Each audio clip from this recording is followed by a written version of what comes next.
अनन्तसंसारसमुद्रतारनौकायिताभ्यां गुरुभक्तिदाभ्यां वैराग्यसाम्राज्यदपूजनाभ्यां नमो नमः श्रीगुरुपादुकाभ्याम्।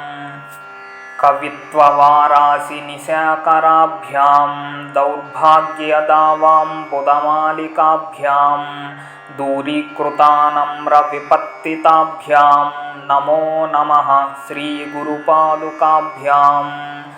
नताययो श्रीपतितां समीयुः कदाचिदप्यासु दरिद्रवर्याः मूकाश्च वाचस्पतितां हिताभ्यां नमो नमः श्रीगुरुपादुकाभ्याम्।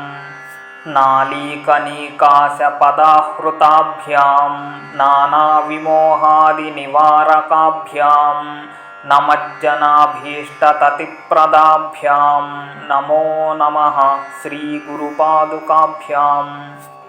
नृपालिमौलिव्रजरत्नकान्ति सरिद्विराजझषकन्यकाभ्यां नृपत्वदाभ्यां नतलोकपङ्क्तेः नमो नमः श्रीगुरुपादुकाभ्याम्। पापान्धकारार्कपरम्पराभ्यां तापत्रयाहीन्द्रखगेश्वराभ्यां जाड्याभिसंशोषणवाडवाभ्यां नमो नमः श्रीगुरुपादुकाभ्याम्। शमादिषट्कप्रदवैभवाभ्यां समाधिदानव्रतदीक्षिताभ्यां रमाधवाङ्घ्रिस्थिरभक्तिदाभ्यां नमो नमः श्रीगुरुपादुकाभ्याम्।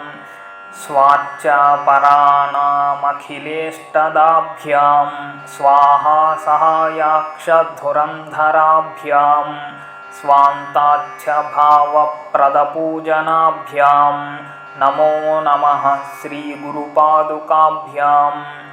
कामादिसर्पव्रजगारुडाभ्यां विवेकवैराग्यनिधिप्रदाभ्यां बोधप्रदाभ्यां धृतमोक्षदाभ्यां नमो नमः श्रीगुरुपादुकाभ्याम्।